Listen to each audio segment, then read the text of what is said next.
Hi friends, പുതിയൊരു വീഡിയോയിലേക്ക് എല്ലാവർക്കും സ്വാഗതം. അങ്ങനെ ദേഷ്യത്തോട് കൂടിയിട്ട് വൈജയന്തി ഇങ്ങനെ പോയിക്കൊണ്ടിരിക്കുന്ന സമയത്ത് പെട്ടെന്ന് വണ്ടി മറിയാണ് ചെയ്യുന്നത്. അങ്ങനെ ആൾക്കാരും പോലീസുകാരും ഫയർഫോഴ്സും അങ്ങനെ ഒക്കെ എല്ലാവരും കൂടിയിട്ട് രക്ഷപ്പെടുത്താണ് വൈജയന്തിനെ. കാറ് ഇങ്ങനെ വെട്ടിപ്പൊളിച്ചെടുത്തിട്ടാണ് വൈജയന്തിനെ ഹോസ്പിറ്റലിലേക്ക് കൊണ്ടുപോകുന്നത്. അതിനുശേഷം പിന്നെ വിളിക്കുന്നത് ഗോവർദ്ധനൻ ബാലേന്ദ്രനെ വിളിക്കുകയാണ്. ബാലേന്ദ്രൻ നല്ല ഉറക്കത്തിലാണ്. അപ്പോൾ ബാലേന്ദ്രൻ ചോദിക്കുക, എന്താ ഈ രാത്രി ഈ പാതിരയ്ക്ക് വിളിച്ചതെന്ന് ചോദിക്കുകയാണ്. ബാലേട്ടാ, ഒരു കാര്യം പറയാനുണ്ട്. പറയ്, ഈ രാത്രി എന്ത് കാര്യം നിങ്ങൾക്ക് പറയാനുള്ളതെന്ന് ചോദിക്കുമ്പോൾ, അതെ, വൈജേച്ചിക്ക് ഒരു ആക്സിഡൻറ്റ്. നീ എന്തൊക്കെയാണ് പറയുന്നത്? വൈജ താഴെയുണ്ട്. നീ ആരെക്കുറിച്ച് തന്നെ പറയുന്നത്? നിനക്കെന്താ ബോധമില്ലേ ഈ നട്ടപ്പാതിരയ്ക്ക് വിളിച്ചിട്ട് ഇങ്ങനെ പറയാൻ എന്നൊക്കെ ചോദിക്കുകയാണ്. ഞാൻ പറഞ്ഞത് സത്യം തന്നെയാണ്. വൈജേച്ചിക്ക് ഒരു ആക്സിഡൻറ്റ് സംഭവിച്ചു. വൈജേച്ചി ഇപ്പോൾ ഹോസ്പിറ്റലാണ്, ICUലാണ്, ഓപ്പറേഷൻ തിയേറ്ററിലേക്ക് കൊണ്ടുപോകാൻ പോവുകയാണെന്നൊക്കെ പറയാണ് കേട്ടോ.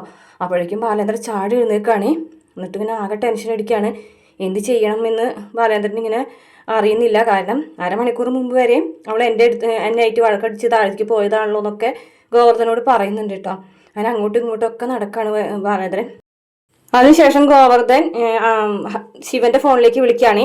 ശിവൻ ഫോൺ എടുക്കാണ്ടാകുമ്പോൾ കമലയാണ് ഫോൺ എടുക്കുന്നത്. കമല എന്നിട്ട് ആരാ വിളിക്കുന്നത് ഈ നട്ടപ്പാതിരയ്ക്കെന്ന് ചോദിക്കും. ഞാൻ ഗോവർദ്ധനാണ്. എന്താ കാര്യം എന്ന് ചോദിക്കുകയാണ്. അത് ശിവേട്ടൻ എന്തേ ചോദിക്കും. ശിവേട്ടൻ നല്ല ഉറക്കത്തിലാണ്. കാര്യം എന്താണെന്ന് വെച്ചാൽ പറയുമെന്ന് പറയും. അത് വൈജേച്ചിക്ക് ഒരു ആക്സിഡൻറ്റ് സംഭവിച്ചു എന്ന് പറഞ്ഞിട്ട് നടന്ന കാര്യങ്ങളൊക്കെ പറയുകയാണ്. അപ്പോഴേക്കും ശിവനെ വിളിക്കുന്നുണ്ട് കേട്ടോ കമല.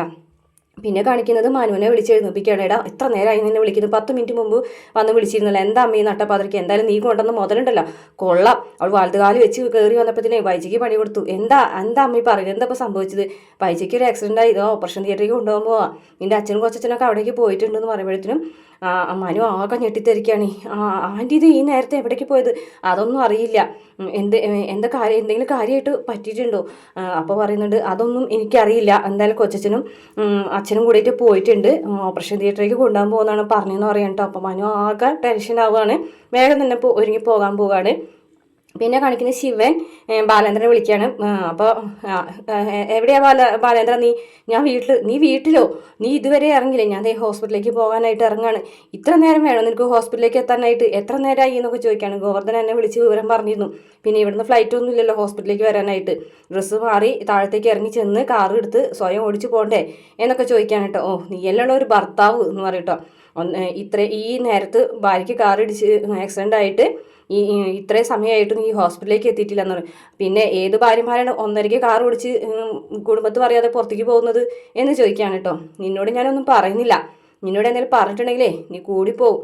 ഒരു ഭർത്താവ് വന്നിരിക്കുന്നു, ഭർത്താവ് എന്ന് പറഞ്ഞാണ്ട് ശിവൻ ഫോൺ കട്ട് ചെയ്യാണ്. അങ്ങനെ ബാലേന്ദ്രനാണെങ്കിൽ ആകെ ടെൻഷനാണ് കേട്ടോ. വൈജയ്ക്ക് അങ്ങനെ ആക്സിഡൻറ്റ് സംഭവിച്ചു എന്ന് പറഞ്ഞപ്പോൾ തന്നെ ബാലേന്ദ്രൻ സ്റ്റെയർകേസ് ഇറങ്ങുമ്പോൾ ആ സമയത്ത് വീഴാനൊക്കെ പോകുന്നുണ്ട്. എന്നിട്ട് ശിവൻ ഫോൺ കട്ട് ചെയ്തതിന് ശേഷം വേഗം തന്നെ ചെന്നിട്ട് അലീനെ വിളിക്കുകയാണ്. മോളെ അലീനെ എന്ന് വിളിക്കുകയാണ്. അലീന നല്ല ഉറക്കമാണ് കേട്ടോ. വീണ്ടും തട്ടി വാതിലുമ്പോൾ വിളിക്കുകയാണ്. അപ്പോൾ പെട്ടെന്ന് അലീന ഇങ്ങനെ എഴുന്നേറ്റ് ചെല്ലുകയാണ്. എന്താ അതെ, ഞാൻ ഹോസ്പിറ്റലിലേക്ക് ഒന്ന് പോവുകയാണ്. എന്തെങ്കിലും കുഴപ്പമുണ്ടോ അച്ഛന്? എന്തെങ്കിലും വയ്യായി ഉണ്ടോ എന്ന് നോക്കിയാണ്. അച്ഛന് ഒറ്റയ്ക്ക് പോകണ്ടെന്ന് പറയും. അയ്യോ മോളെ, അതല്ല, ഒരു ആക്സിഡൻറ്റ് സംഭവിച്ചു. ആക്സിഡൻറ്റോ? എന്തായാലും അച്ഛന് ഒറ്റയ്ക്ക് പോകണ്ട. അല്ല, ആക്സിഡൻറ്റ് സംഭവിച്ചത് വൈജയ്ക്കാണെന്ന്. മേഡോ ഇവിടെ ഉണ്ട് അച്ഛാ എന്ന് പറയും കേട്ടോ. ഇല്ല മോളെ, ഇവിടെ ഇല്ല. ഇപ്പോൾ ആക്സിഡൻ്റ് ആയിട്ട് ഹോസ്പിറ്റലാണ്, ഓപ്പറേഷൻ തിയേറ്ററിലേക്ക് കൊണ്ടുപോകാൻ പോകാമെന്നൊക്കെ പറയും കേട്ടോ. ഇത് കേട്ട് അലീന ആകെ പൊട്ടിക്കറിയാണ് കേട്ടോ. അപ്പോൾ പറയും, നീ ടെൻഷൻ അടിക്കൊന്നും വേണ്ട. അതെ, പിള്ളേരൊന്നും വിവരം അറിയിക്കണ്ട കേട്ടോ. നീ ഈ കുടുംബം നിന്നെ ഞാൻ ഏൽപ്പിച്ചിട്ട് പോവുകയാണ്. പിള്ളേരോടൊക്കെ നാളെ പറഞ്ഞാൽ മതി. ഇന്നെന്തായാലും വിവരം അറിയിക്കേണ്ട ആരെയും എന്ന് പറയാം കേട്ടോ. അച്ഛാ, എനിക്കിനി വിവരം അറിയാൻ എന്ത് ചെയ്യും? സാറില്ല, ഞാൻ അവിടെ ചെന്നിട്ട് നിന്നെ വിളിച്ച് വിവരം പറഞ്ഞോളാം എന്നൊക്കെ പറയാണ് കേട്ടോ.